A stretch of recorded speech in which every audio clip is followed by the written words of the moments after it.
m'accompagnera éternellement. Il me fait danser. Tu as séché mes pleurs et chassé mes peines. Dans mon terre, je veux crier au monde entier. Oh, tu me fais danser. Tu as séché mes pleurs et chassé mes peines. Dans mon terre, je veux crier au monde entier.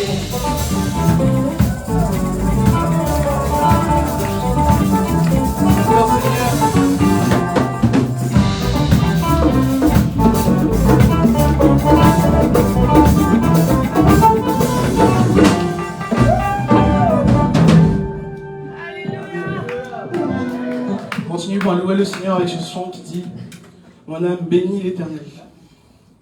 Aussi simple que ça, on a toujours des raisons toujours de louer le Seigneur. Et la louange, c'est ça avant tout.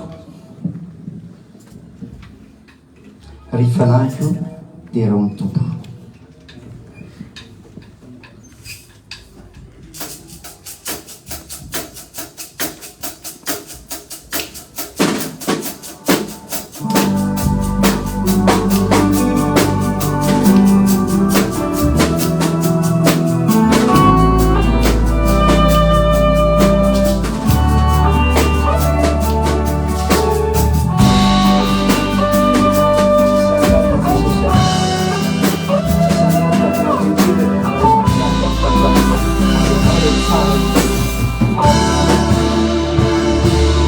Je n'oublie aucun de tes bienfaits. À chaque fois que j'y pense, mon cœur est rempli des paroles pour te louer. Des paroles pour te louer. Oh, oh, oh. Je n'oublie aucun de tes bienfaits. À chaque fois que j'y pense, mon cœur est rempli des paroles pour te louer.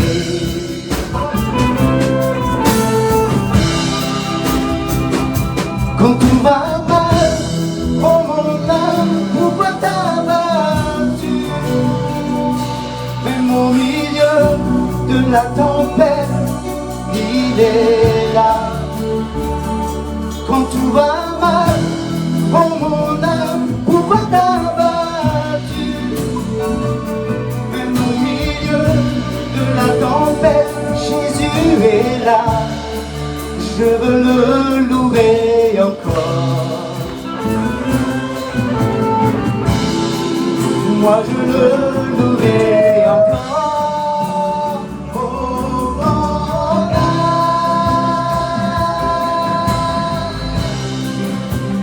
bénis l'Éternel.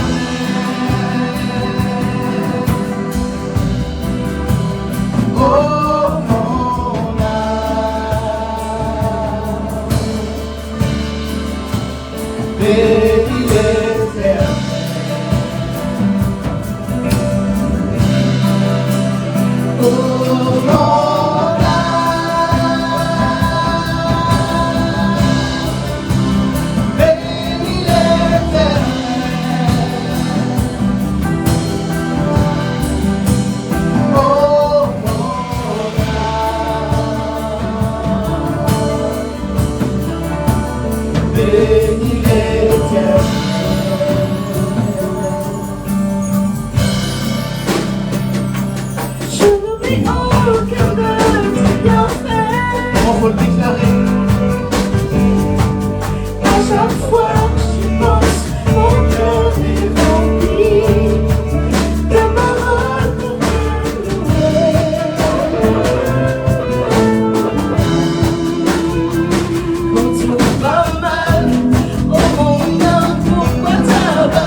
béni l'Éternel. Chantons mon âme, bénis l'Éternel. Si bien fait, oh mon âme,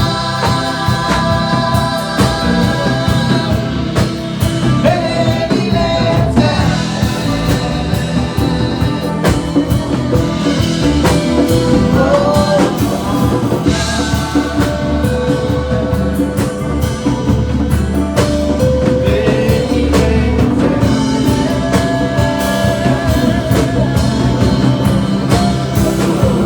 Tout va mal, oh mon âme, pourquoi t'abattu?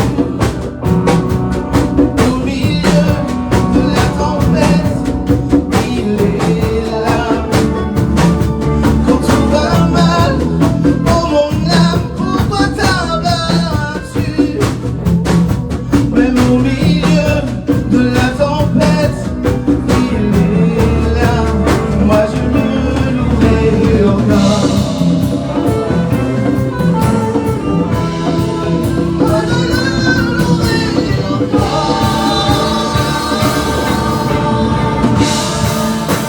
Oh mon âme,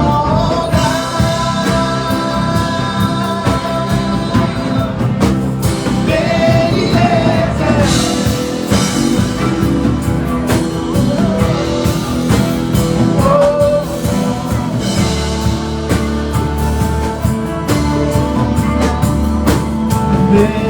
l'Éternel.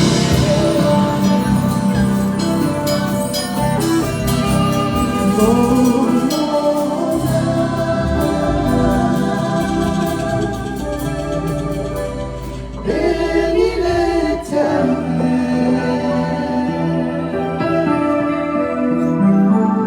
Oh mon âme, bénis l'Éternel. Alléluia. On va poursuivre avec ce chant qui dit Abandonne-moi, Seigneur.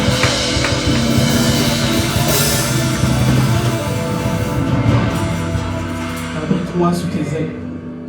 Parce que parfois c'est tellement dur que je ne peux plus tenir debout sans que tu sois là. Et c'est vraiment un message aujourd'hui sur ce temps de louange, d'adoration. C'est qu'on a besoin de Dieu pour toutes les choses qu'on fait. On n'est pas capable de le faire seul, mais Dieu, lui, il est avec nous. Tsika rehetra dia mila an'Andriamanitra foana, mila ny fialofana isan'andro isan'andro.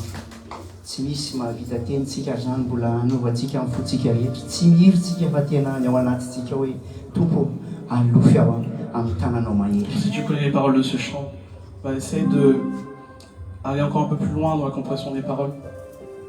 Parce que des fois on chante des chants et on finit par oublier un peu leur sens parce qu'on les chante juste. Si tu as des choses lourdes maintenant, c'est vraiment le moment de tout déposer dans les bras de Dieu. Raha misy manavitra sanao ihany koa dia apetrao eo am-pelantanany zany eo am-pototry ny azo fijalian'i Kristy fa izy anamaivana Parce anao. que sa promesse qui sera avec nous jusqu'à la fin, Amin'ny teny fikasana dia ho aso anao hatramin'ny farany. et encore plus, c'est vraiment promis qu'il va, celui qui va nous recouvrir de ses bras d'amour.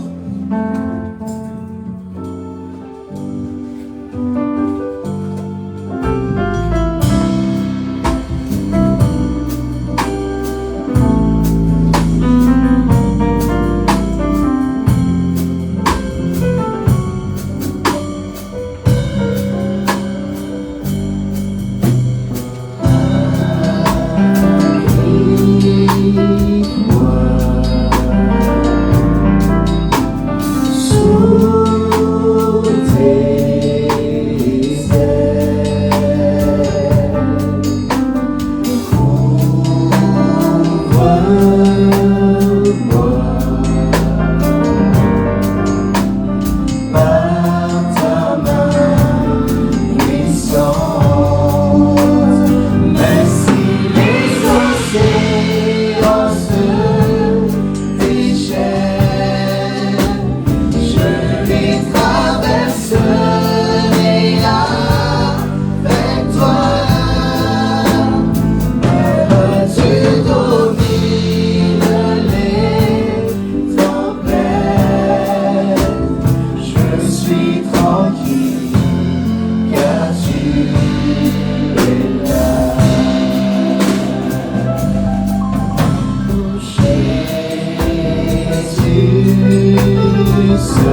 rappelle encore, Seigneur, que c'est toi la source de tout, Seigneur. On t'invoque encore, Saint-Esprit, viens encore nous visiter. Manangina tsirairay avy ianao fanahy masina. Mamenoana tsirairay avy amin'izao takarivo izao. On ne veut pas d'un chant de plus ou un temps de louange de plus. Seigneur, c'est nos cœurs qui veulent être disposés pour t'écouter. Ny fofona hitombo mangetaheta anao. Dispose-nous, Seigneur. Sokafy ny fona hitombo. Que tes vives eaux, Seigneur, viennent inonder encore une fois notre âme, Seigneur. Ary ny ranonaina avy aminao amenoanao ny tsirairay Viens avy. prendre le contrôle de ce moment. Raiso ny fiainanay tsirairay avy. Viens prendre le contrôle de chaque cœur ici, Seigneur. Jesosy. Fanao zany Que ceux qui ne sont peut-être pas encore disposés totalement à t'écouter, Seigneur, le soient aussi, mon Dieu mort. Manjakao ny fiainanay Jesosy. T'implore, Seigneur, viens.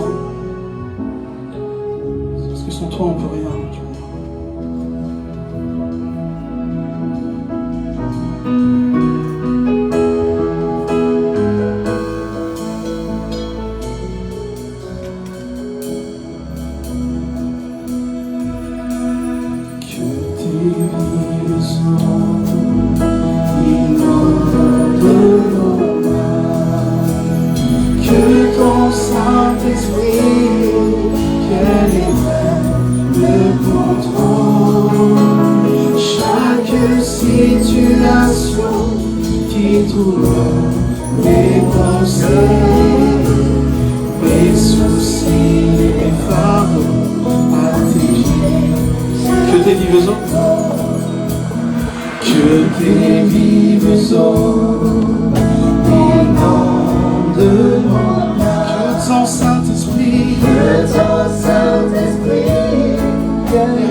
Qui veulent élever la prière, n'hésitez pas, ce temps.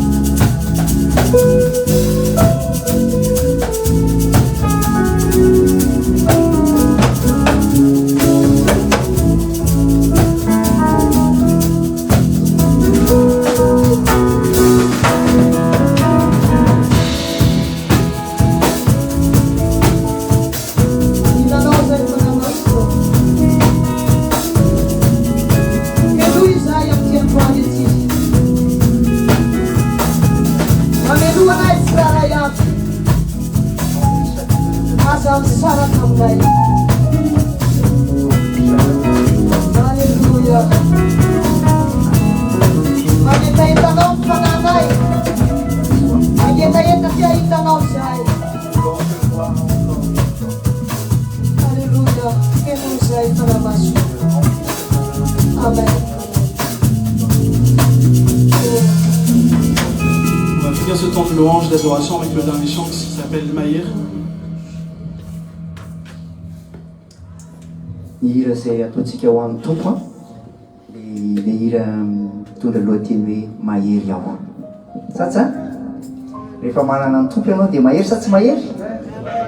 Afaka mihika ianao hoe mahery aho fa Jesosy no heriko.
On va passer maintenant au temps des offrandes. Et vous invite vraiment à disposer vos cœurs pour ce temps, parce que les offrandes, c'est comme pour la louange et l'adoration, c'est juste une manière de dire à Dieu, bah, je te confie ça, même tu me donnes déjà tellement de choses. Et on va juste le faire avec, toujours avec joie et avec reconnaissance. Si aujourd'hui tu n'as pas forcément quelque chose à donner, bah, sois déjà reconnaissant parce que Dieu te le donnera plus tard. Et si tu as de quoi donner, sois reconnaissant chez l'ordre parce que tu as déjà donné.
Swami Name, Sri Ramana Ira.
Je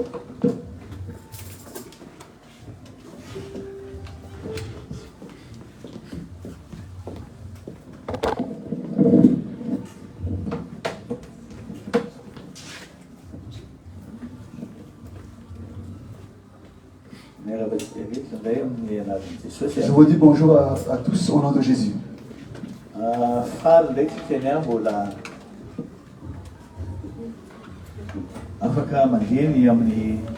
Nous sommes dans la joie de pouvoir entendre encore la parole de Dieu.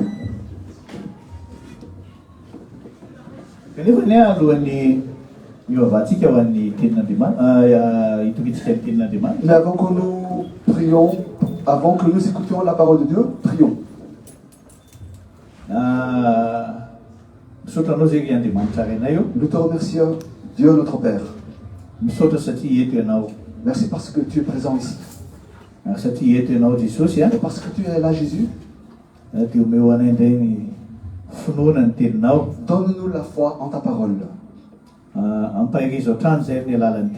Encourage, fortifie-nous toujours par ta parole. Parce que ta parole est l'épée de notre esprit.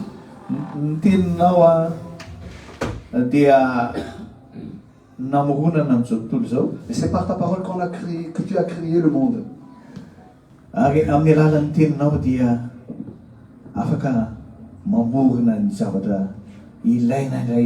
par ta parole, tu peux créer tout ce dont nous avons besoin.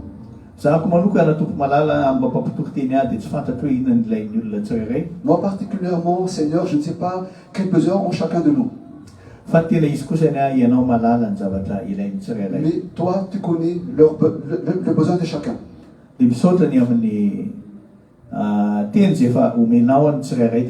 Merci déjà, Jésus, pour la parole que tu vas donner à chacun de nous. Et nous tous disons Amen. Amen. Amen. Amen.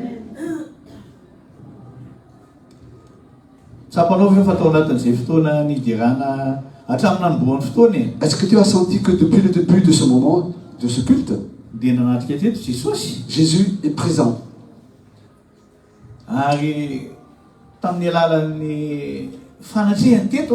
Et c'est par sa présence, il a déjà commencé à te toucher.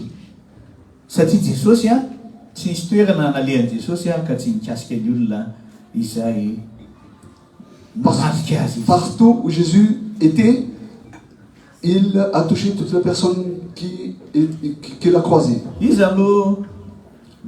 Qui a senti que depuis le début de ce moment, Jésus est là? Amen. Amen.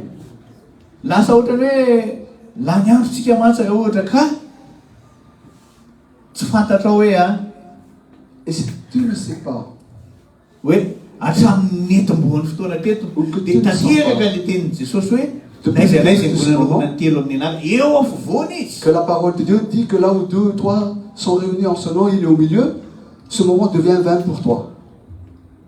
Jésus est là, bien-aimé. Et maintenant, encore, il peut encore nous encourager.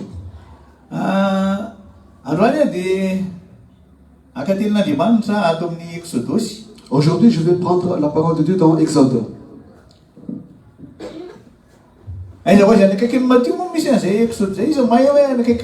Qui est-ce qui sait où se trouve Exode par rapport à Matthieu? Est-ce que nous tous connaissons la Bible?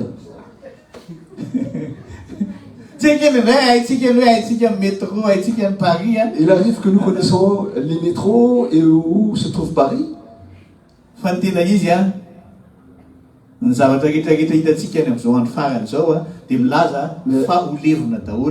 La vérité, c'est que tout ce que nous voyons en ces derniers temps seront détruits. Mais seule la parole de Dieu demeure. Où se trouve Exode.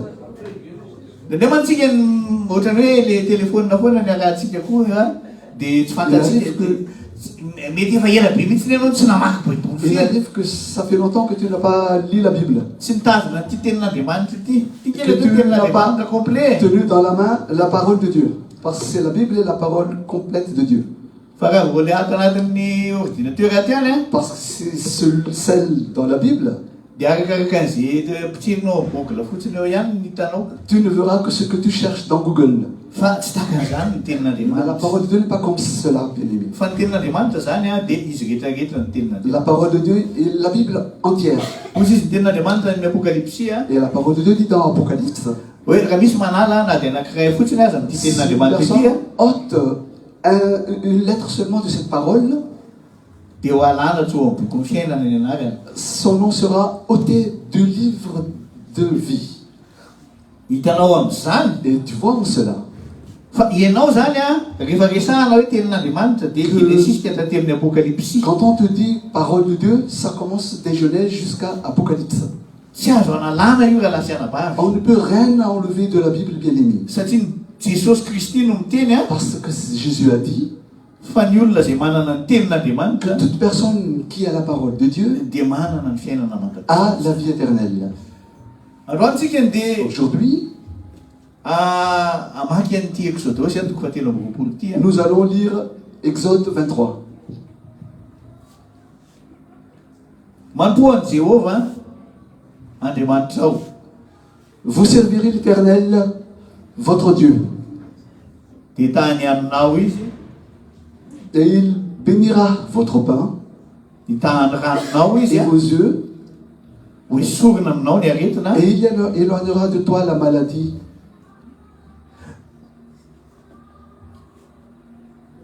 dina koa ny teneniny eo Et qu'est-ce qu'il dit encore là-dedans?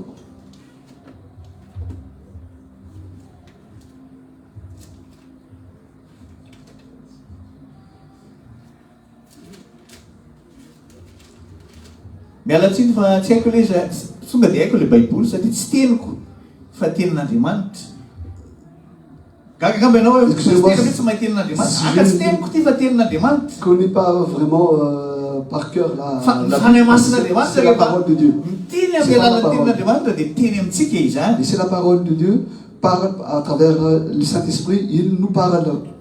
Il nous parle. za koa tsy afaka miteny hoe ho tanteraka aminao ty teny ity Je ne peux pas te dire que cette parole s'accomplira pour toi. fa andriamanitra kosa ny a afaka manamarina ny teniny a raha ohatra ka tena tazominao a Et Dieu peut amin'ny justifier sa parole fanetentena pour toi si teniny tu zany. gardes sa parole avec humilité. Exodus toko fahatelo amby roapolo a 25-26 a Dans Exode averitsika ny tsara izy teo a 25 à 26.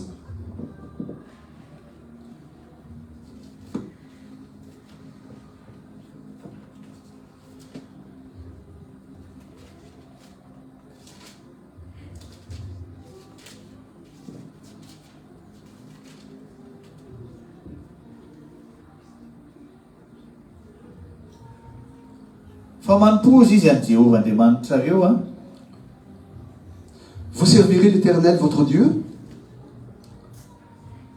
dia hitany haninao sy ny ranonao izy ary ho esorina aminao ny aretina et il bénira votre pain et vos eaux, et il éloignera la maladie du milieu de toi. tsy misy aho afa-jaza na ho momba ntsony eo amin'ny taninao Il n'y aura dans ton pays ni femme qui avorte, ni femme stérile.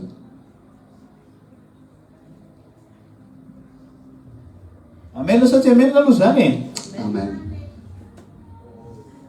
afaka manao amena ianao satria tsy teniko fa tenin'andriamanitra dia nitikany hoe amenna Tu peux dire amen. matoa ianao miteny hoe amenna dia tianao mba ho tanteraka ny fiainanao le Parce tenin'andriamanitra que ce n'est pas ma parole, mais celle de Dieu. Et si tu dis Amen, ça veut dire que tu veux que cette parole s'accomplisse dans ta vie. mampozy izy any Jehova andriamanitra ao a Il dit, sers l'Éternel ton Dieu. dia ho esorina aminao ny aretina Et toute maladie sera éloignée de toi. izy mba te ho afaka aretina amin'ny fiainana Qui veut qu'il n'y ait plus de maladie dans sa vie? baiboly dia milaza fa ny zanak'Israely nandritra 9 taona tsy narary mahitsy La Bible dit que les enfants d'Israël, pendant 40 ans, n'ont jamais eu aucune maladie. Ozy izy tenin'Andriamanitra hoe tsy nisy faible mihitsiny a. Oh, la parole de Dieu dit que personne n'a été affaibli. Tsy nisy nalemina dia anankiray akoriny a. Personne n'a été faible Tamin'izy ireo a. parmi eux Tamin'ny fotoana izay nipetrahany tany anefitra izany. pendant leur séjour dans le désert. Efapolo taona izy ireo a no tany anefitra. Ils étaient dans le désert pendant 40 ans. Dia toy izy niany hoe ho tanterahana anisan'ny andronao. Et il continue en bas que Dieu remplira le nombre de tes jours. Ampandeha ny fatahorana eo anoloanao aho izy ka ampifanaritaka ny firenena rehetra izay alianao ary ampiambo ny fahavalonao rehetra anao aho. J'enverrai ma terreur devant toi. Je mettrai en déroute tous les peuples chez lesquels tu arriveras et je ferai tourner le dos devant toi à tous tes ennemis. Tsika tsara amin'izany a fa tsy anjarantsika mahitsiny a no mandroaka ny fahavalontsika fa Nous voyons cela. rehefa manompo an'Andriamanitra Qu'il n'est pas de isika notre part de chasser nos ennemis, car si nous servons vraiment le Seigneur, dia Andriamanitra no mampandresy atsika ny C'est le Seigneur. fahavalontsika izany. qui nous donne la victoire face à nos ennemis. Dia ozy angamba ny anao hoe za koa Peut-être tsy fantatro pasteur que tu te dis que, za ah, tsy manana fahavalo. Pasteur, tu ne sais pas, peut-être que je n'ai pas d'ennemis. Atsangana ny tanana izay tsy manana fahavalo eto.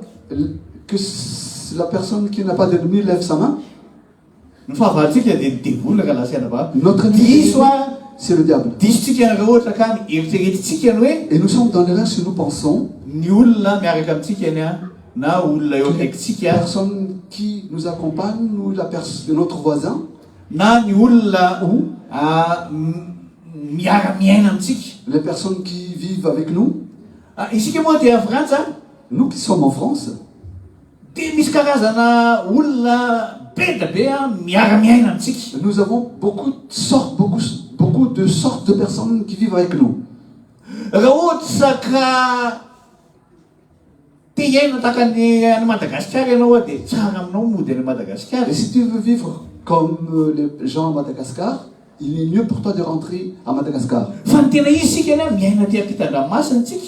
Mais comme nous vivons ici à l'étranger, Dia ny baiboly mahitsy no miteny hoe c'est la Bible même qui dit hoe aoka ianareo ho fahazavany ny olona manodidina que antsika. vous devrez être la lumière autour pour les personnes dans votre entourage. Aoka ianareo izy izy ho fanasina Que vous soyez le sel aussi amin'ireo olona izay manodidina pour ces antsika. personnes autour de vous. Zany hoe isika zany dia tokony aseho antsika mahitsy Ce qui veut dire que amin'ny olona manodidina nous antsika. devons manifester aux personnes autour de nous. Fa ianao dia Comme manompo quoi, Andriamanitra velona. toi, tu sers un Dieu vivant. Manompo an'ilay Andriamanitra nahary ny tany Que sy tu ny lanitra sers ianao. le Dieu qui a créé le ciel et la terre. Amin'ny fiainantsika zany Dans notre vie, dia raha tena manompo an'Andriamanitra tokoa ianao si tu sers vraiment Dieu, dia sambatra ianao. tu es vraiment heureux. Iza mba te ho sambatra ho Qui va être fofaitana. heureux ici, qu'il lève sa main. Amen. Amen. Azo atao tsara mihitsy ny ho sambatra. Il est possible d'être heureux. Ny hatonga antsika ny ho sambatra Et pour que nous soyons heureux, dia ny fankataovantsika ny tenin'Andriamanitra. c'est d'obéir à la parole de Dieu. Androany zao ny tenin'Andriamanitra zany dia io Exodus toko fahatelo amby roapolo. Aujourd'hui, la parole qu'on nous donne, c'est cet Exode 23. Taiza moa io tenin'Andriamanitra io no niseho. Où cette parole de Dieu s'est manifestée. Tany boky Matthieu ve tamin'ny Jesosy nandindity tany ve io no niseho. Est-ce que c'est dans Matthieu où Jésus était en mission? Sa tamin'ny andro nitoriny Paul apôstôly Ou silazany c'était tsara au temps de Paul, tany Antikio tany l'apôtre Paul, pendant tany qu'il a prêché Roma l'évangile en Antioche ou à Rome? tsy aralasy ana. Non, bien aimé. Fa tamin'ny fotoana Mais c'était au moment reto zanak'Israely reto où les enfants d'Israël dia babo nandritra ny telopolo sy efajato taona esclaves izany. pendant 430 ans. Satria babo izy ireo Et parce qu'ils étaient en esclavage, dia fantany tsara mahitsy zany hoe ils savaient vraiment tena ratsy kaikany a que ça veut dire tena ratsy kaikan'le manompo olona qu'il savait vraiment que c'est très mauvais de servir les autres. Une personne. tena ratsy kaikany andevozon'olona Et que c'est vraiment mauvais d'être esclave des autres. tena ratsy be kaikany a Et c'est vraiment mauvais aussi hoe a misy olona eo amboninao a Avoir une de personne manapatapatra ny fahefana mihitsiny izy a au-dessus de toi Ah. et qui tsisy dikany aminy mihitsy ny manapotika ny fiainanao izany abuse de son pouvoir pour détruire ta vie. zany ny zavatra niainany reto Ce gars zanak'israely reto Les enfants d'Israël efajato pendant taona izany 430 ans.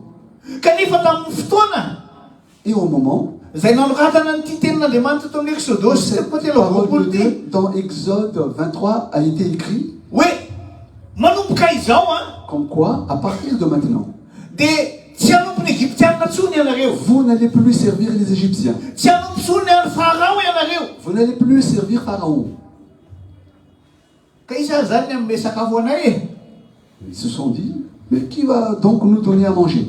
zay a sy ny zanakay sy ny zafy kelinay sy ny Nous, zafy afinay nos a enfants, nos petits-enfants et nos arrière-petits-enfants. na sy de iny tena complet mahitsy nomena farao anay Et c'est un CDI complet que Pharaon nous a donné.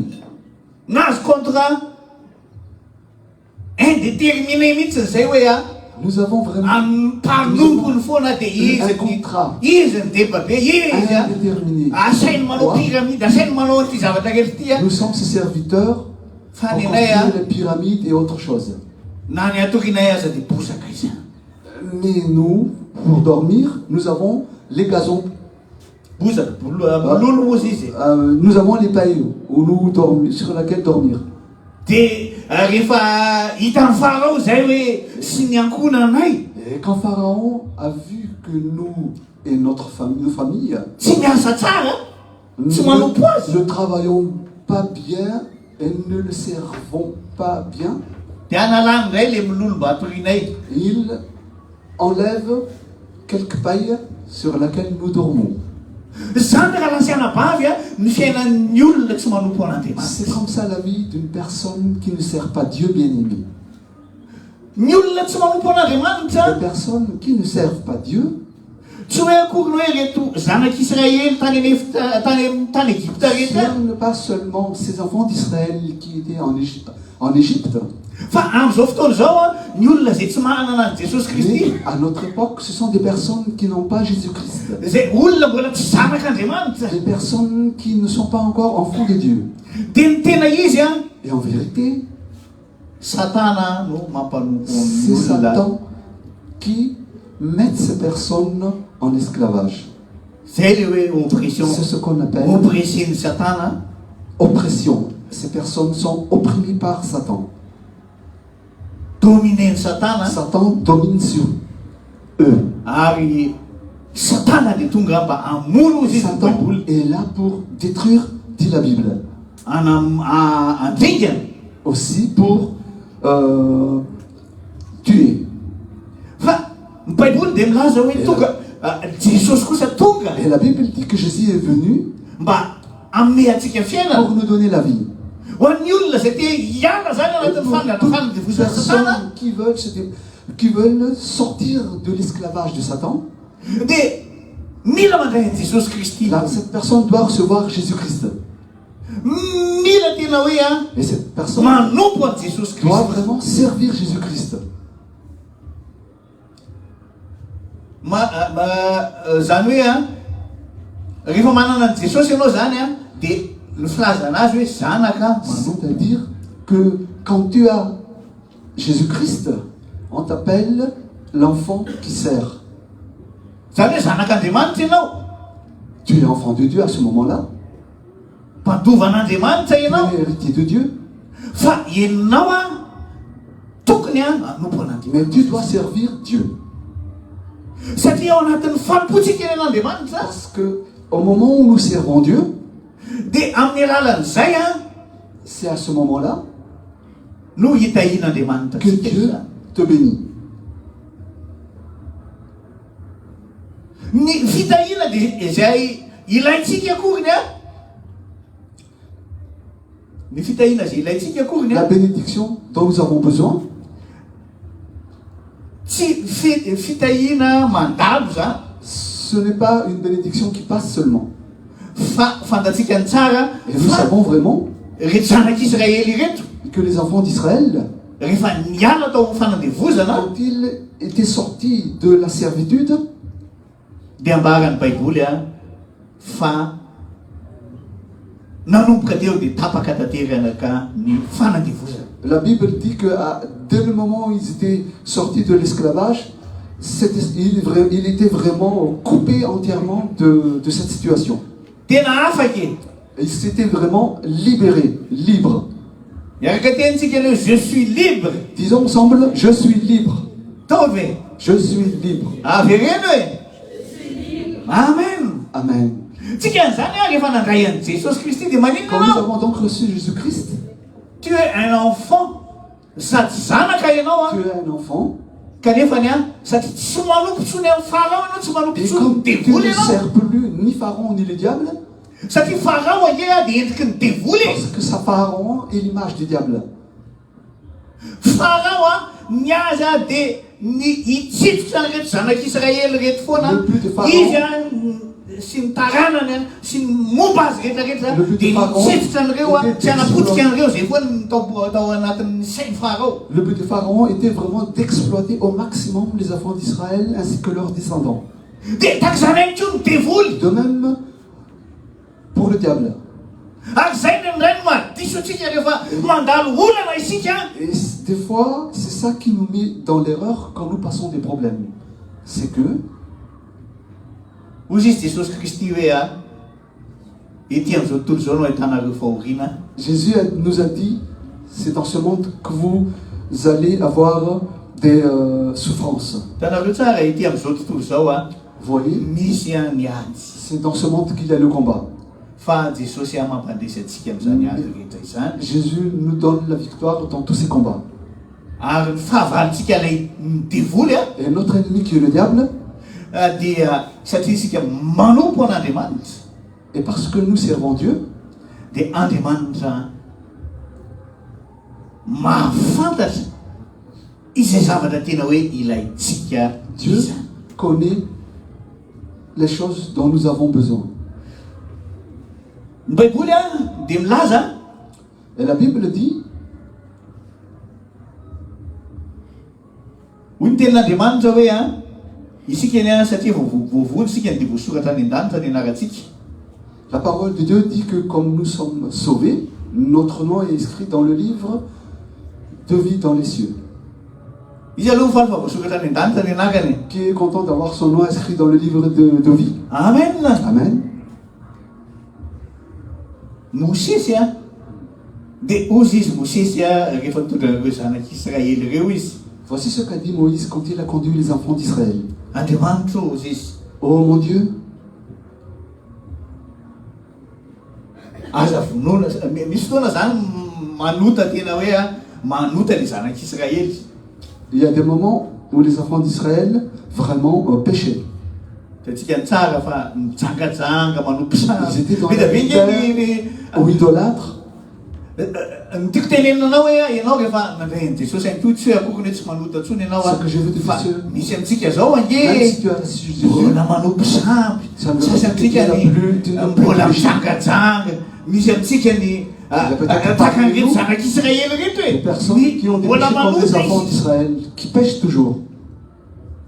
kanefa ny kosany Andriamanitra rehefa tena nanompo azy ireto zanak'Israely ireto Mais quand les enfants d'Israël ont vraiment servi Dieu, tahaka ny tamin'ny Mosesy zany comme le cas de Moïse, dia zay ny tenenin'ny Mosesy hoe ozy izy hoe Andriamanitra aza vonoina ozy izy ireo olona ireo Moïse a dit, mon Dieu, n'extermine pas ces personnes, fa vono eo amin'ny boky ny fiainana ny anarako izy mais enlève mon nom du livre de vie. zany hoe tsy hoe akory hoe isika kristianina ihany zany ny voasoratra ny an-danitra ny anarantsika fa ny olona rehetrarehetra Ce n'est zay pas nous chrétiens seulement nanompo qui an'Andriamanitra avons les noms inscrits dans le livre des cieux, mais toute personne qui serve Dieu. dia voasoratra any an-danitra ny anarana amin'izany. Et le nom de ces personnes qui servent Dieu aussi sont inscrits dans le livre des cieux. Mba hafantatrao moa fa isaky ny fotoana zany zay anomponao an'Andriamanitra dia maninona ny anaranao? Est-ce que tu sais qu'à tout moment où tu sers Dieu, Maninona ny anaranao rehefa manompo an'Andriamanitra ianao? qu'est-ce qu'il a ton nom donc? Voasoratra any Ton nom an-danitra est ny inscrit anaranao. dans le livre des cieux. Amen. Amen. Tsy indre-pandeha iny soratana any an-danitra ny anaranao e. Ce n'est pas une seule fois quand ton nom est inscrit dans le livre des cieux. Fa ny tena izy a isaky ny manompo an'Andriamanitra ianao a dia soratana foana any Que tu an-danitra ny sers anaranao. Dieu, ton nom est inscrit dans le livre des cieux. Ary amin'ny fotoana zany zay tsy anomponao Et an'Andriamanitra au moment où tu ne sers plus Dieu, dia maninona zany ny anaranao? que devient alors ton nom? Dia vonoina amin'ny boky ny fiainana zany. Ton nom Vonoina est amin'ilay supprimé boky ny fiainana du ndray ny anaranao livre de zany. vie. Ary zay le tena mila tandremana Et kalasiana va. Et c'est là-dessus que nous devons faire très attention, bien-aimés. Tsy akory no hoe ny fiampomboana zany ny tena zava-dehibe amin'ity fanompoana an'Andriamanitra ity a. L'important donc, ce n'est pas le commencement dans le service. Fa ny tena izy a, fa ny tena izy a, ny fahatongavantsika ny a Mais hatramin'ny l'important, farany zany. c'est le fait que nous arrivons jusqu'au bout. Ato amin'ny Exodosy toko fahafito andiny fahaenina ambin'ny folo a Dans Exode 7, 16, dia rahantsika mamaky zany tenin'Andriamanitra zany.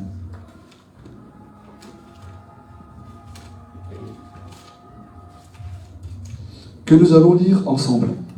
Exode 7, 16. Exode 7, 16. Ahoana ozy izy?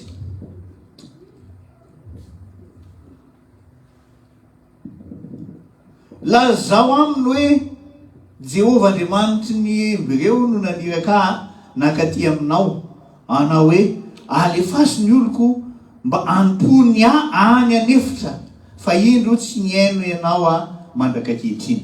Zay moa tenenin'Andriamanitra amin'ny Pharaon zany. C'est ce que dit Pharaon ici. Il dit à Moïse de dire ceci à Pharaon. L'Éternel, le Dieu des Hébreux, m'a envoyé auprès de toi pour te dire, laisse aller mon peuple afin qu'il me serve dans le désert. Et voici, jusqu'à présent, tu m'as Zay pas- ihany ka. Inona ny teneniny teo? Qu'est-ce qu'il a dit ici? Avelao aninona ozy izy? Avelao hiala amin'ny fanompona zay hatramin'izay eo nanompo anao efa-jato taona. Laisse, Sarana. mon peuple aller parce qu'il t'a déjà servi pendant 430 ans. Le peuple d'Israël ainsi que leurs descendants. Fa ankehitriny a tonga ny amin'ny fanafahana. Parce que maintenant, le temps de la délivrance est arrivé. Dikany tena hoe Exodosy dia Et hoe fahafahana. veut dire libérer. Inona tsara ny dikany hoe Que veut Exodosy? dire Exode? Fahafahana. Amen. Libérer, la liberté. Zany hoe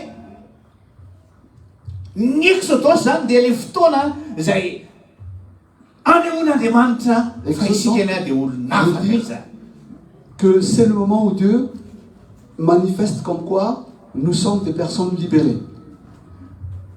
Dia ny zavatra misy eto anefany a dia mazava tsara mahitsy a Et ce qui se passe ici est très clair. hoe rehefa nanompo an'Andriamanitra akaiky ansika Quand nous servons Dieu, Andriamanitra tsy tonga dia niteny hoe andana tonga dia any an-tany Kanana nareo zao dia zao nareo tonga zay le niteneniny teo. est-ce que Dieu Ah. a dit ici que vous allez Na directement tsoko izy izy à reto Canaan? zanak'Israely reto a mba hanompo ana izy. Mais Dieu a dit, Aiza tsara tokony amponao an'Andriamanitra any anefitra aloha. je veux que les enfants d'Israël soient libres pour me servir dans le désert. Raha lasy anavavy Bien-aimés, aoko sika ny a tsy alay-panahy. ne soyons pas tentés. Ne tombons pas dans la tentation. Ka tsy hitory ny tena tenin'Andriamanitra Et que nous ne prêchons pas la parole de Dieu, sy ny famarinany ainsi tenin'Andriamanitra. que la vérité de sa parole. Aza omena zavatra diso ny olona manodidina antsika hoe rehefa nanompo an'Andriamanitra ianao a dia efa tany Kanana no ao tokantranonao ao. Ne dis pas des choses pas vraies à ton entourage en leur disant que dans ton foyer, c'est le Canaan. Ina moa ny atao hoe tany Kanana e? Que veut dire Canaan? Samy teny e. Inona tsara raha vavy e? tongotra dronono sy tately zany ny tany Canaan Kanana. veut dire un pays rempli de miel et de lait.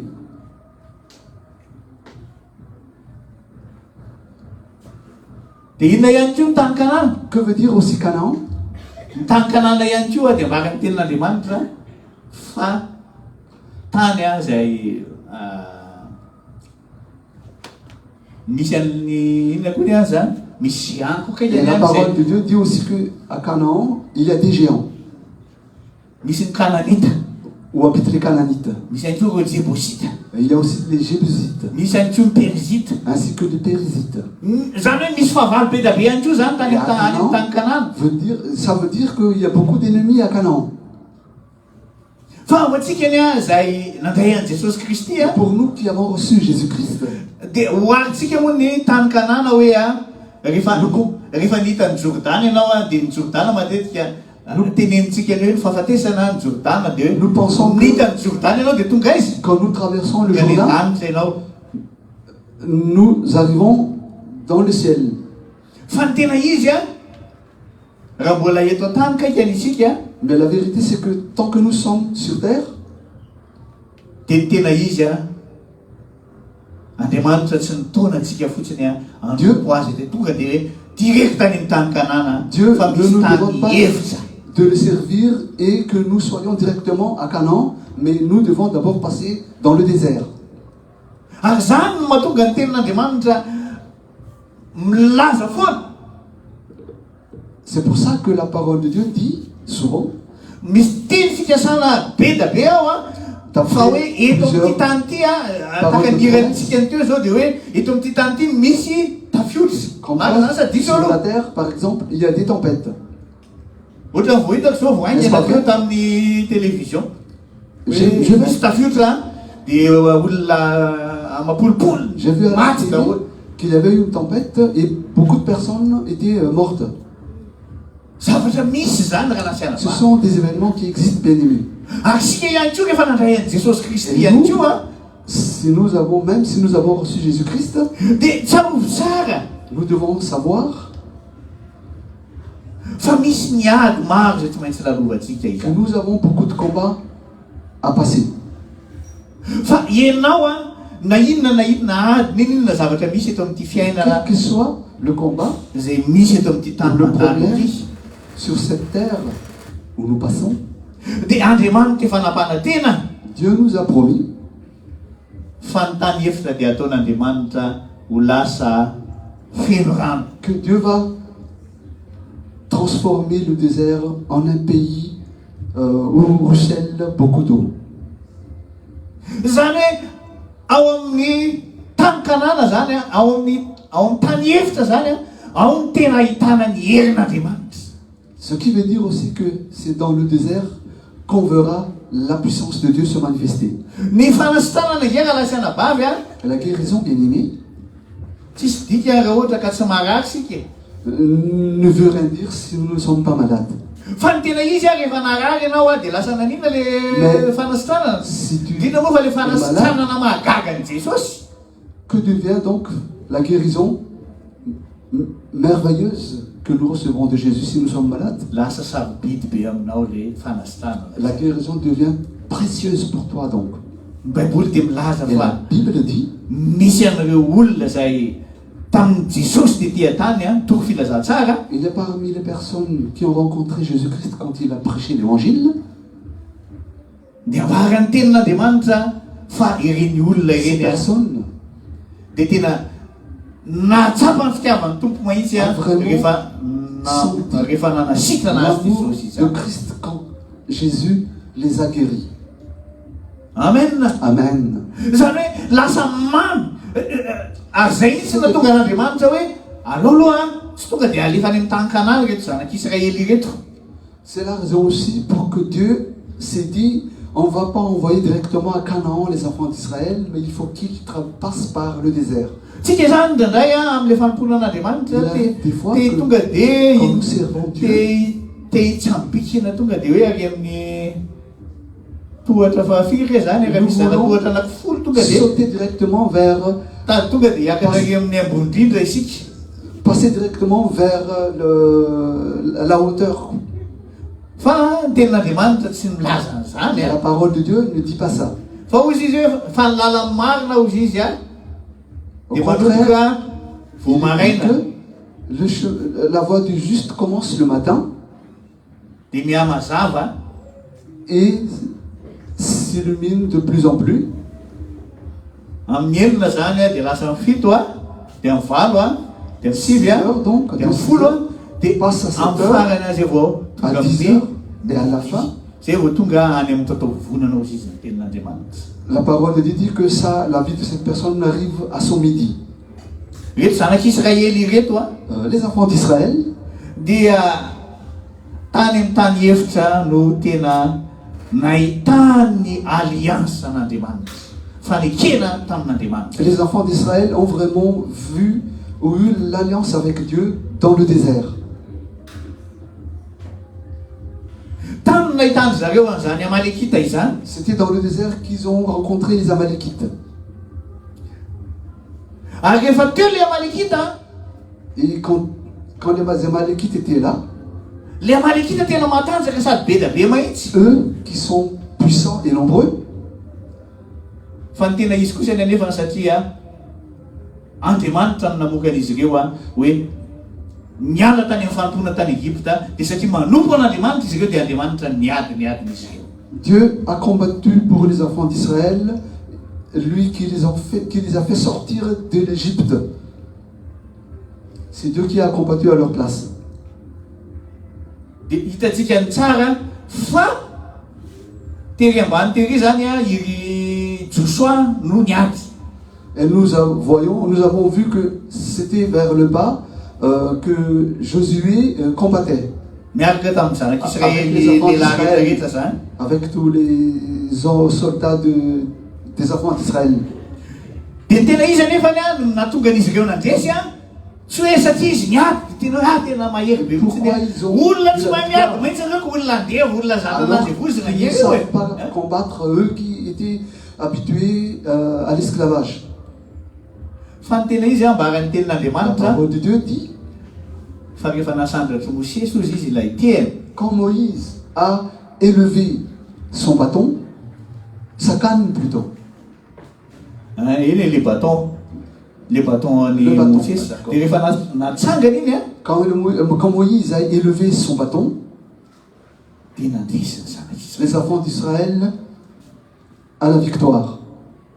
Hitanao amizay zay le fitahinany ao fanompona an'Andriamanitra. Vous voyez, c'est comme ça ce qui se passe quand on sert Dieu.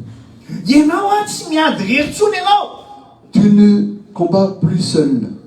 Ny baiboly dia milaza any amin'ny Hébreu a fa Dans Jesosy a la niakatra any an-danitra Jésus-Christ est parti dans les cieux. dia tahaka amin'ny Mosesy a zay niintercéder na hoe mivavaka ho C'est an'ireto comme Moïse zanak'Israely reto mba ho mpandresy a qui a intercédé pour les enfants d'Israël pour qu'ils aient la victoire. dia Jesosy ihany koa dia mbarany tenin'Andriamanitra fa izy dia mifona ho antsika Andriamanitra izy a no mampandresy atsika mandrakariva mahatonga atsika mandresy zany a tsy hoe akory ny hoe ianao no mahay miady a tsy hoe akory ny hoe a ianao a manana asa tsara na hoe manana fivelomana tsara tsy tavavoaka zany ianao raha amin'ny herinao a fa afaka pitehana satana naka nanapitehany any Joby ianao. C'est Jésus-Christ qui intercède pour nous, pour que nous ayons la victoire, et ce n'est pas par notre force que nous avons la victoire. Job dia pitehany satana tao anatin'ny indray mpimaso Job a été détruit par Satan en un clin d'œil. fa nefany a satana dia teny tamin'Andriamanitra Et Satan a dit à Dieu, ka izy ange arova anao e parce que tu le protèges. iaraka tentsika re za dia arova an'Andriamanitra Disons ensemble, je suis protégé par Dieu, ny ankohonako ainsi que ma ny famille, asako mon travail aussi, zavatrako rehetrarehetra tous tsy ce noho dont ny j'ai. heriko Ce n'est pas par mes forces tsy noho ny fahaizako que ceux-là sont protégés, ni tsy par noho ny zavatra mon ataoko intelligence ou par ce que je fais, no mampandresy ako que j'ai la victoire. fa ny tena izy a Mais en vérité, grâce na hoe fahasoavana izany. c'est par la grâce de Dieu. Amen. Amen. Dia tahaka izany ihany koa De même, bien-aimés, tany lefitra ihany koa dans le désert, tonga teo amin'ilay rano anankiray natao hoe mara izy ireo. Les enfants d'Israël étaient face au fleuve qui s'appelle Mar. Na hoe mangidy midika Qui veut amin'ilay dire mara amer. mangidy. Tena nangidy ary nangetaeta izy ireo dia andeha sotro an'ilay rano a. Les enfants Mangidy d'Israël ilay rano. avaient soif. Quand ils buvaient l'eau, ils buvaient l'eau qui était très amère. Tena rary daholo izy rehetra Et ils étaient tous malades. dia tamin'izay anefa nampahafantarin'izy ireo an'Andriamanitra, nampahafantarin'Andriamanitra an'izy ireo a fa manomboka izao a Et à ce moment-là que Dieu leur a fait savoir, hoe zany Jéhovah zay manasitrana anareo. comme quoi Dieu est l'Éternel qui les guérit. Ny aretina ozy izy zay nahazo ny Egyptianina sy nahazo anareo Les taminareo tany maladies Egypte qui ont atteint les Égyptiens quand ils étaient en Égypte dia tsy ahazo anareo intsony ne manomboka izao vous atteindra plus à partir de maintenant. satria zany Jéhovah zay Parce manasitrana que je suis l'Éternel, a dit Dieu, qui vous guérit. raha lasiana bavy a Bien-aimés, any amin'ny tany hevitra no ahitantsika ny a izany hoe a sarobidy kaiky amin'ny manompo an'Andriamanitra. c'est dans le désert que nous verrons que servir Dieu est très précieux et important. Rehefa mijery any amin'ny filazantsara rehefa naniraka amin'ny mpianany Jesosy Quand nous regardons dans l'évangile, quand Jésus a envoyé ses disciples, dia ny baiboly a dia milaza hoe a naniraka anareo a tahaka ny ody a eny ampovoan'ny ambody. Izy tsy la Bible naniraka dit mihitsy hoe qu'ils étaient alefako anareo a envoyés comme des brebis tonga dia au tena misy milieu fitahina matetika be a manaraka anareo tsy zay no teneniny fa nalefako a anareo izy a fa ny tena izy kosany a Il n'est pas dit qu'ils auront beaucoup de bénédictions. fa ny tena izy kosany a andika andetsika amaky tenin'Andriamanitra Matthieu 7:21 Matthieu 7:21 Allons lire dans Matthieu 7, 21. takio angely.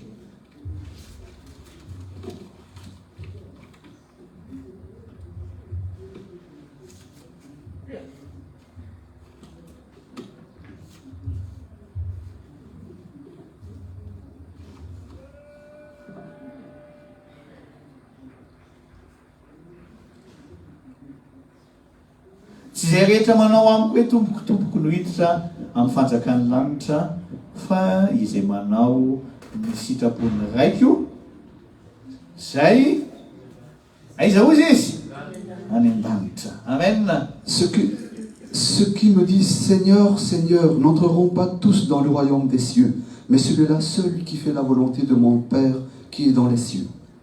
Raha lasiana bavy a Amen. Bien-aimés, ao mpamponan'Andriamanitra ao isika c'est pendant que nous servons Dieu, dia sokafan'Andriamanitra amin'ny masom-panahintsika Dieu ouvre les yeux de notre esprit.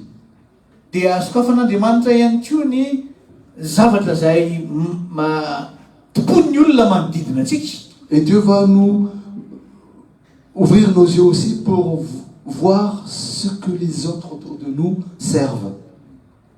Hitantsika ny tsara tamin'ny andron'ny Daniel sy Sedraka sy Sedraka sy Abednego Daniel Shadrach, Meshach et Abednego, au temps de Daniel donc. dia hitantsika ny tsarany a fa i Daniel sy izy telo mirahalahy dia tena manompo an'Andriamanitra. Nous voyons que ces trois frères ont vraiment servi Dieu de tout leur cœur, Dia Daniel ihany koa. ainsi que Daniel. Daniel dia hitan'ny olona fa ny isan'andro izy a dia tsisy zavatra ataony afa-tsy ny manompo an'Andriamanitra. Intelo isan'andro Ceux izy qui tsy maintsy étaient manompo autour de an'Andriamanitra Daniel ont remarqué que Daniel a vraiment servi Dieu en priant 3 fois par jour. Isika ihany koa zany tokony ho hitan'ny olona, ianao zany tokony ho hitan'ny olona Nous hoe demain, iny a olona manompo an'Andriamanitra. ceux autour de nous doivent voir aussi donc que nous sommes des personnes qui servent Dieu. I Daniel ny tamin'ny andron'ny Sedraka sy Mesaka sy Abednego dia hitantsika ny tsarany a Autant de fa ny olona rehetrarehetra Meshach et Abednego, rehefa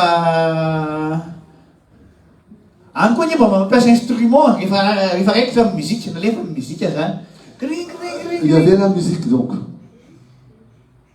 Dia rehefa nandeha mozika Et pendant que la musique joue, dia nanomboka ny ankohaka tamin'ilay sarivongan'ny Nebokadiny zaka daholo ny olona rehetra. les gens ont commencé à se prosterner devant le statut de Nebuchadnezzar.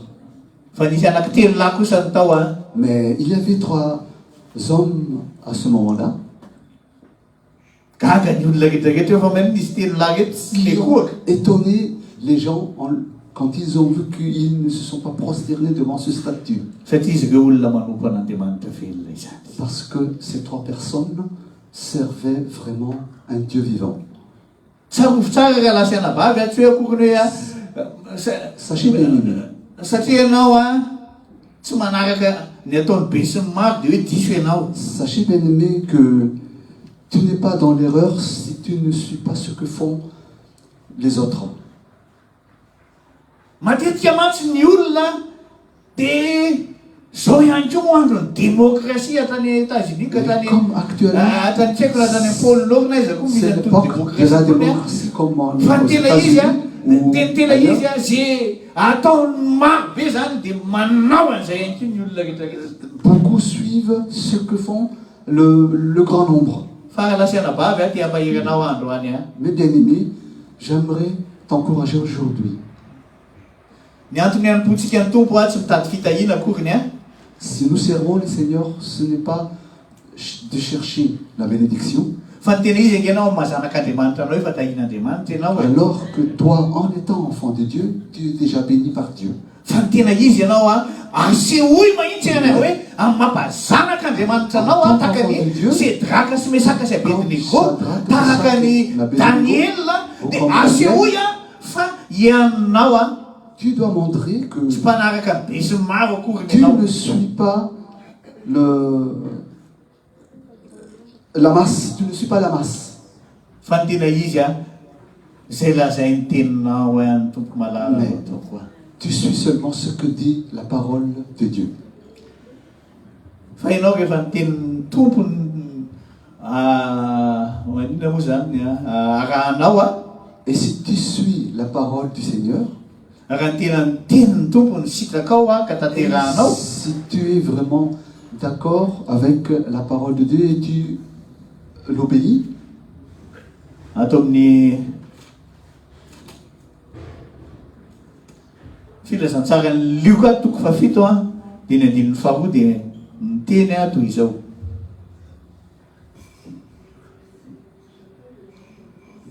Ary ny mpanompony anankiray ozy izy, ary ny mpanompon'ilay kapiteny anankiray malalany a narary efa ho faty.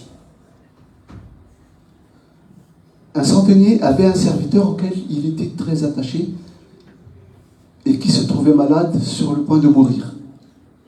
Dia fantatsika ny tsara fa ity kapiteny ity zany malala mahafantatra tsara mahitsiny a. Ce capitaine connaît vraiment Hoe amin'ny mampakapiteny azy comme quoi, en tant que capitaine, dia ny mpanompony rehetrarehetra zay teneniny a dia ataon'ireo mpanompo ireo. quand il donne des ordres à ses serviteurs, ces derniers obéissent. Dia tahaka zany ihany koa izy izy ianao Jesosy sady niteneniny mihitsiny hoe ianao ihany koa Jesosy io. Pour Jésus, Tsy mila makany an-tranoko avy ianao hanasitrana ny ametratanana ny a dit à marary Jésus, ny trano. donc, pour toi aussi, tu n'as pas besoin d'aller dans ma maison pour guérir mon serviteur. Fa ny tena izy a miteny fotsiny ianao a Mais tu dis seulement satria ianao ny tompony teny parce farany que c'est toi qui as le dernier mot. dia zay teneninao dia tsy maintsy tanteraka izy. Quoi que tu dises, ta parole va s'accomplir. Iza mino an'izany, Tu crois en cela? iza mino a fa zay tenenin'ilay tomponao a Tu crois en dia tsy cela maintsy tanteraka que izany. tout ce que dit ton Seigneur s'accomplit. Androany Jesosy rehefa niteny taminao a Aujourd'hui, je te dis donc, hoe ataovy a voalohany sady mamarana ihany aho atao voalohany famponao an'Andriamanitra considère au premier le service que tu dois donner à Dieu. dia tahaka an'ilay kapiteny a Et comme ce capitaine, Jesosy dia niteny maintsy hoe manana finoana lehibe ianao. Jésus lui a dit, tu as une grande foi. Andaontsika eraka teny hoe Jesosy eo meo finoana lehibe ahako. Ensemble, demandons Jésus. Jésus, donne-moi une grande foi.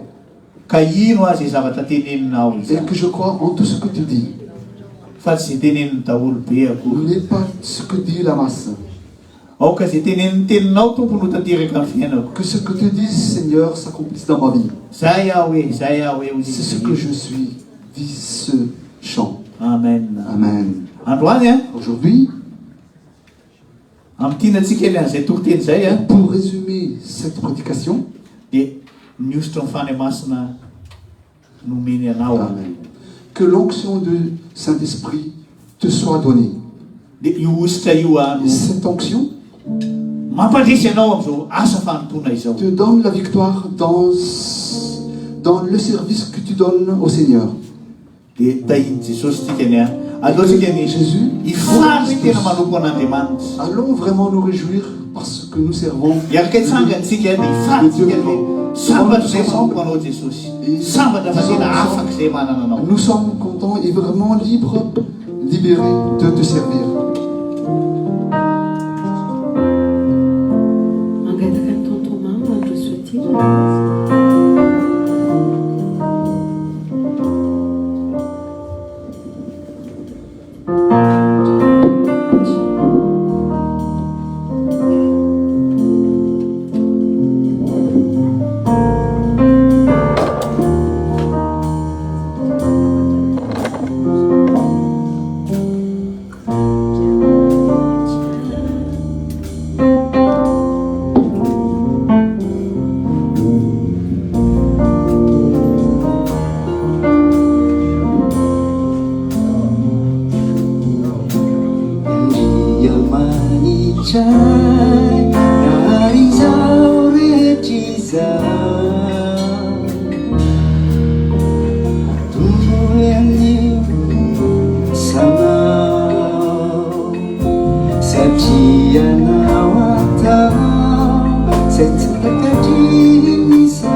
zetsapanauza umatrakiza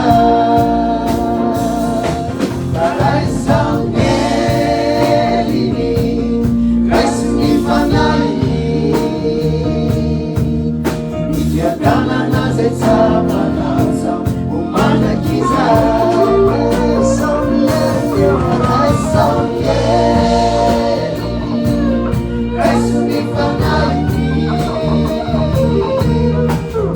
Tanana zetsapanauza umatrakiza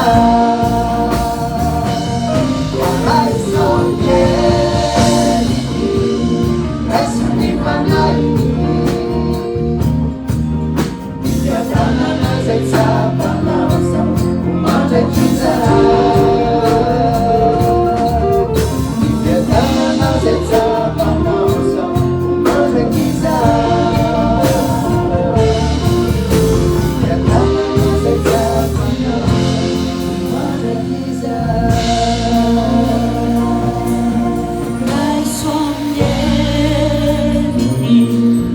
Raisony fanainy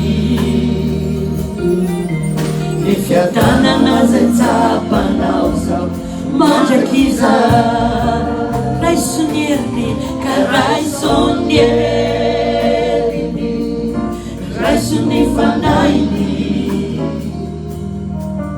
mifiatanana zetsapanauza mandrakiza sandrato an-tanantsika amin'izao fotoana izao ankatao zany herin'Andriamanitra zany fanafan'Andriamanitra izany ankatahana amin'izao androany izao araka ny tenin'Andriamanitra teo hoe l'exodosy dia zao hoe olon'afaka isika riva asandrato ny tananao dia mambarao Jesosy ianao nefa miteny tompoteny fikasanao zany hoe satria manompo anao a dia olon'afaka ho afaka ny ankonako ho afaka ny tokantranoko ho afaka amin'ny zokany mety mpampiasa zay manao ataka ny teny fanaovana esclavage mihitsy ny andro azy amin'izany oppression zany Jesosy malala asandratra ny tanako anambarako tompo fa mandray ny herinao mandray ny fanafanao androany hariva midradradratra eto anatrenao amin'izao hariva izao tompo fa mila zany fanafanao zany ny fiangonanao fanafana amin'ny alahelo fanafana amin'ny ody amin'ny ady amin'ny hoamporina rehetra Andriamanitra raiko ary zanak'Israely nanafoakanao dia nafoakanao andeha hanompo anao fa izy amin'izao riva izao hanompo anao Jesosy inona fatotra mbola tsy hafanay manompo anao asory amin'izao riva izao antonontsika zany raisiko ny herinao Jesosy raisiko ny fanahinao atokana tena andray izany fiadanana izany mananangamba ianao mety any amin'ny fiasananao misy fatotra eo amin'ny fiainanao misy fatotra asandrato ny tananao izao fotoana izao tenena amin'Andriamanitra hoe zanakao a olon'afaka tompo olon'afaka anao no manapakapaka ny zioka rehetra amin'izany fiainana izany andro azy raisiko ny herinao Jesosy eo raisiko ny fanafanao ataontsika amin'ny fotsika rehetra raisiko ny heriny raisiko ny herinao raisiko ny fanafanao ny fiadananao teo mandrakiza eo mandrakiza raisiko ny herinao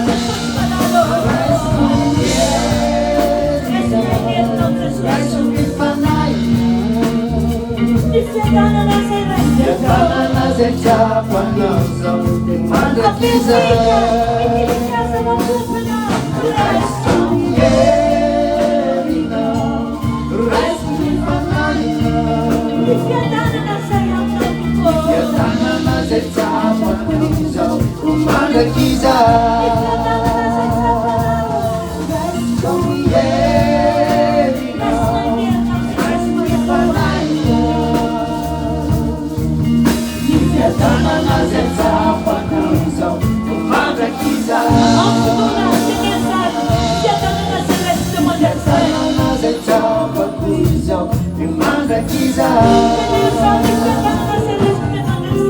mifiatanana zetsapanauza umatrakiza Sabi misotra amin'ny tompony misotra satria ny tenao ny manapaka azy misotra satria ny tenao dia promesy ho an'ny fianakaviako Jesosy. Merci pour toutes tes promesses, Seigneur, pour moi ainsi que ma famille. Misaotra Jesosy fa ny promesinao ty amin'ny asako.